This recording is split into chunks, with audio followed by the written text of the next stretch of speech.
నమస్తే, welcome to our voice. నేను journalist నవత. Work board చట్టాన్ని వ్యతిరేకించే ముసుగులో హిందువులపై దాడులకు కుట్రలు చేస్తున్నారు కొన్ని ముస్లిం మతోన్మాద సంస్థలు. ఈ నేపథ్యంలో తెలంగాణ వ్యాప్తంగా మదర్సాలలో మరియు మసీదులలో పెద్ద ఎత్తున తిష్ట వేశారు అనుమానిత వ్యక్తులు అనే అనుమానాలను విహెచ్పి నేతలు వ్యక్తం చేస్తున్నారు. ఇక రాష్ట్ర వ్యాప్తంగా చలో దారు సలాం పేరుతోటి ఒక కార్యక్రమాన్ని నిర్వహించాలి వర్క్ బోర్డు సవరణ చట్టానికి వ్యతిరేకంగా అని ఆలోచిస్తున్న నేపథ్యంలో దానికి అనుమతి ఇవ్వద్దు అంటూ తెలంగాణ డీజీపీని విహెచ్పి ప్రతినిధుల బృందం కలిసింది. దానికి సంబంధించిన వీడియోని ఒకసారి మీరు చూడండి, చూసిన తర్వాత మనం మాట్లాడదాం. వక్ఫ్ బోర్డు అమెండ్మెంట్ యాక్టును వ్యతిరేకిస్తూ నిరసన కార్యక్రమాల పేరు మీదన హైదరాబాద్ లోపట ఎంఐఎం పార్టీ, అదేవిధంగా తబ్లిగే జమాత్, ఇతర మతోన్మాద సంస్థలు గొడవలు సృష్టించాలని జమైతే ఇస్లామియా హిందూ ఇటువంటి సంస్థలన్నీ కూడా ముస్లింలను రెచ్చగొట్టి హిందువుల యొక్క ఆస్తులపైన, హిందువులకు ప్రత్యక్షంగా హిందువులపైన దాడులు చేయడానికి, హిందూ మహిళలపైన దాడులు అకృత్యాలు చేయడానికి మతోన్మాదాన్ని రెచ్చగొడతా ఉన్నారు. రాబోయే రోజుల్లోపట ముర్షిదాబాద్ లాంటి సంఘటనలను హైదరాబాద్లో సృష్టించాలని చెప్పేసి వీళ్ళు కలలు కంటా ఉన్నారు. డీజీపీ గారికి స్పష్టంగా చెప్పినాం, ఎట్టి పరిస్థితి లోపట ఈ యొక్క మతోన్మాదులు చేసేటువంటి నిరసన కార్యక్రమాలకు మీరు అనుమతించొద్దని చెప్పినాం.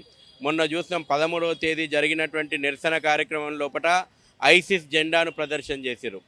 ఇస్లామిక్ తీవ్రవాద సంస్థ, ఉగ్రవాద సంస్థ ఆ జెండాలని వాళ్ళు ఎగిరేసారు హైదరాబాద్ లోపల. అంటే పరిస్థితి ఎంత దిగజారిందో మనకు అర్థమవుతుంది.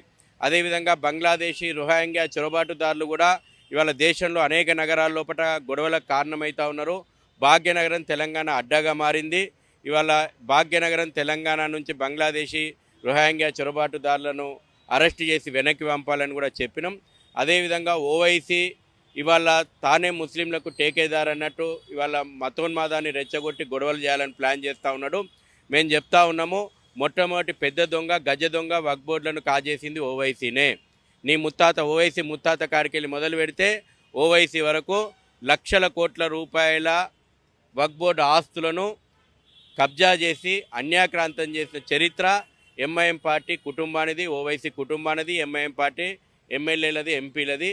వీళ్ళు ఇవాళ బయటకు వచ్చి ముస్లింలను రెచ్చగొట్టి వాళ్ళ యొక్క ఆగడాలను, వాళ్ళ యొక్క కబ్జాలను కప్పిపుచ్చుకోవడానికి ఖచ్చితంగా హైదరాబాద్లో గొడవలు సృష్టించాలని చూస్తూ ఉన్నారు.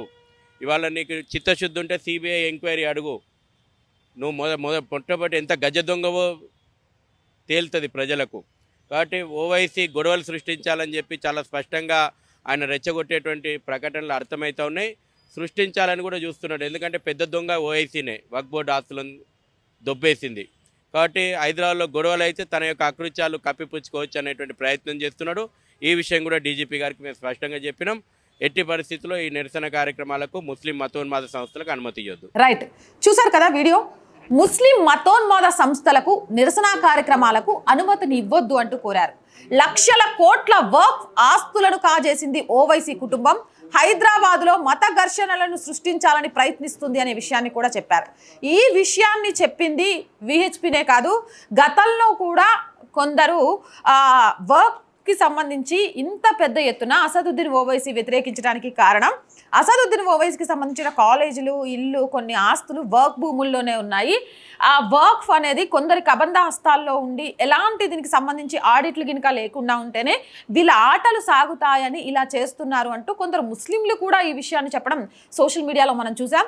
ఎంఐఎం నేతలు తెలంగాణలో మతోన్మాదాన్ని రెచ్చగొడుతున్నారు అనే విషయాన్ని కూడా విహెచ్పి అధికార ప్రతినిధి బృందం అయితే చెప్పింది. చూసాం గతంలో 15 నిమిషాలు చాలు అన్నట్టు మాట్లాడటము, అలాగే హిందూ దేవీ దేవతలకు సంబంధించి తప్పుడుగా మాట్లాడి అది ఆడియో మార్ఫింగ్ జరిగింది అంటూ కోర్టులను తప్పుదో పట్టించే ప్రయత్నం చేయడం, ఇవన్నీ చూసాము. కాబట్టి ఇలాంటి చలో దారు సలాం అంటూ మతోన్మాదాన్ని రెచ్చగొట్టే విధంగా వర్క్ సవరణ బోర్డుకు వ్యతిరేకంగా కార్యక్రమాన్ని నిర్వహిస్తే అది ఎట్లాంటి మత ఘర్షణలకైనా దారి తీయొచ్చు. ఇప్పటికే తెలంగాణ వ్యాప్తంగా చాలా మంది బంగ్లాదేశీయులు రోహింగ్యా ముస్లింలు ఉన్నారు. వాళ్ళపై చర్యలు తీసుకుని కోరుతున్నాం. చర్యలు జరగట్లేదు, అది వాస్తవం. మనం ఓల్డ్ సిటీ వైపు వెళ్తే కొత్తగా కనిపిస్తూ ఉంటారు. అసలు వాళ్ళు ఎక్కడి నుంచి వచ్చారు ఏంటి ఇలాంటి ఆధారాలు కూడా లేవు. మనం పిచ్చి హైదరాబాద్ ఓల్డ్ సిటీ మాత్రమే అనుకుంటే ఇటు నిజామాబాదు, భైన్సా, కరీంనగర్, అటు ఖమ్మం వైపు ఈ మధ్యకాలంలో బంగ్లాదేశ్ వాళ్ళని పట్టుకున్న సందర్భాలను కూడా చూసాము. ఇలాంటి నేపథ్యంలో ఇలాంటి ఒక కార్యక్రమం చేయడానికి, ఇలాంటి ఒక సభ పెట్టుకోవడానికి పర్మిషన్ ఇస్తే పశ్చిమ బెంగాల్లో ఏం జరుగుతుందో మనం చూస్తున్నాము. అంతేకాదు హైదరాబాద్లో ISIS జెండాలు ఎగరేశారు. ఈ నేపథ్యంలో అలాంటి వాళ్ళ మీద కఠిన చర్యలు తీసుకోవడంతో పాటు ఇలాంటి వాటికి అవకాశం ఇవ్వద్దు. ఇదంతా కూడా కొన్ని మతోన్మాద సంస్థలు కావాలని చేస్తున్నవి. ఇవి గనక ఇస్తే రేపు ఏదైనా ప్రమాదం జరిగినా లేకపోతే రేపు ఏమైనా గొడవలు జరిగినా దానికి పూర్తి బాధ్యత ప్రభుత్వం, పోలీస్ డిపార్ట్మెంటే తీసుకోవాలి. కాబట్టి పై విషయాలన్నింటినీ కూడా పరిగణలోకి తీసుకోవాలి అని ఒక వినతి పత్రాన్ని డీజీపీకి సమర్పించడం జరిగింది. డీజీపీ గారిని VHP జాతీయ అధికార ప్రతినిధి రావినూతల శశిధర్, VHP రాష్ట్ర ఉపాధ్యక్షుడు సునీతారెడ్డి, జాతీయ మఠ మందిర్ విభాగ్ సంయోజక్ M రామరాజు వీళ్ళంతా కలిసి వెళ్ళి పై విషయాల్ని తెలియజేస్తూ డీజీపీకి అయితే ఈ ఏదైతే చలో దారుసలాం ప్రోగ్రామ్ ఉందో దానికి మాత్రం పర్మిషన్ ఇవ్వద్దు. పశ్చిమ బెంగాల్ని చూస్తున్నాం, ఇక్కడ కూడా బంగ్లాదేశీయులు అక్రమంగా వచ్చిన వాళ్ళు రోహింగ్యాలు పెరిగిపోయారు. ఏదైనా జరగవచ్చు. ప్రమాదం జరిగేదానికంటే ముందే ఇలాంటి కొన్ని మతోన్మాద సంస్థలను ప్రేరేపించే విధంగా లేకపోతే కొంత హింసను ప్రేరేపించే విధంగా ఉన్న వాటికి పర్మిషన్స్ ఇవ్వకూడదు అంటూ కోరుకున్నారు. మరి దీనికి సంబంధించి తెలంగాణ పోలీసు యంత్రాంగం ఎలాంటి యాక్షన్ తీసుకుంటుంది అనేది చూడాలి. ఏదేమైనా కానీ మన జాగ్రత్తలో మనం ఉండడం మంచిది. ఏదైనా జరిగిపోయాక అయ్యో జరిగిపోయింది అని బాధపడటం కంటే ముందు జాగ్రత్త చర్యలుగా మనం జాగ్రత్త పడదాం. భయపడాల్సిన అవసరం లేదు. ఎందుకంటే వర్క్ సవరణ చట్టం అనేది పార్లమెంట్లో ఆమోదం పొందింది. దానికి హిందువులకు ఏ సంబంధం లేదు. అలా నిజంగా హిందువులు గనక వ్యతిరేకించి గొడవలు చేయాలంటే ఆ రోజు వర్క్ సవరణ చట్టాన్ని తీసుకొచ్చిన రోజే దాన్ని వ్యతిరేకించి గొడవలు చేసేవాళ్ళు. కానీ మాకు ధర్మో రక్షిత అనడం తప్ప ఇంకేమీ తెలియదు. కావాలనే హిందువుల మీద దాడులు చేయాలి అని చూస్తే మాత్రం హిందువులు చూస్తూ ఊరుకోకండి.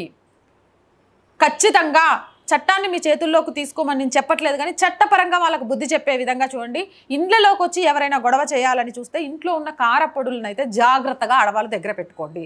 ఇది రెచ్చగొట్టడానికి చెప్తున్న మాటలు కాదు. ఒక ఆడపిల్లగా పశ్చిమ బెంగాల్లో జరుగుతున్న సంఘటనలు చూసిన తర్వాత చెప్పాలి అనిపిస్తుంది. మనం పరిగెత్తడం, పారిపోవడం మొదలు పెడితే ఈరోజు శాస్త్రీపురాన్ని కోల్పోయాం, మలక్పేటను కోల్పోయాం. ఓల్డ్ సిటీలో చాలా ప్రాంతాల్లో హిందువులు అనే వాళ్ళ సంఖ్య తగ్గిపోతూ వస్తుంది. అలా పారిపోవద్దు, పరిగెత్తడం ఆపేద్దాం, నిలబడి పోరాటం చేద్దాం. అది పశ్చిమ బెంగాల్ అయినా తెలంగాణ అయినా. మనం ఎప్పుడైతే నిలబడి పోరాటం చేయడం స్టార్ట్ చేస్తామో మనకు 100 మంది అండగా వస్తారు. ఆ 100 1000 లక్షగా మారి మనల్ని భయపెట్టాలి అనుకున్నవాడు పారిపోయే పరిస్థితి వస్తుంది. ఏదేమైనా మరి VHP ఇచ్చిన ఈ మెమరాండంపై ప్రభుత్వం ఎలా స్పందిస్తుంది, పోలీస్ వ్యవస్థ ఎలా స్పందిస్తుంది, ఏం జరుగుతుంది అనేది వేచి చూడాలి. మీ అభిప్రాయం ఏంటి అనేది కామెంట్ సెక్షన్లో పెట్టేయండి. మోర్ వీడియోస్ కోసం ఛానల్ వెంటనే సబ్స్క్రైబ్ చేయండి. కంటెంట్ బాగుంది అనిపిస్తే లైక్ చేయండి, షేర్ చేయండి. ఫస్ట్ ఆఫ్ ఆల్ అందరికీ మనస్ఫూర్తిగా ధన్యవాదాలండి. Thank you. మన కుటుంబం 2 లక్షల కుటుంబానికి చేరుకుంది. Our Voice 2 lakhs సబ్స్క్రైబర్స్ వచ్చారు. సో ఇంకా మన కుటుంబం చాలా చాలా చాలా చాలా పెద్దదవ్వాలి. ఇలానే సపోర్ట్ చేస్తూ ఉండండి, ఆదరిస్తూ ఉండండి.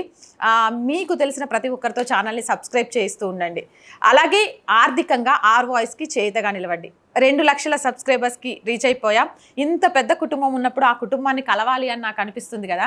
కలవాలి అంటే మనకు ఆఫీస్ ఉండాలి. ఆఫీస్ కోసం కూడా అంతే లెవెల్లో నేను ప్రయత్నం చేస్తున్నా. మీ అందరి సపోర్ట్ ఇలానే అందిస్తే ఆఫీస్ అనే కళ కూడా మనది నెరవేరిపోద్ది. ఖచ్చితంగా మన కుటుంబంలో సభ్యులందరం కలుసుకోవచ్చు.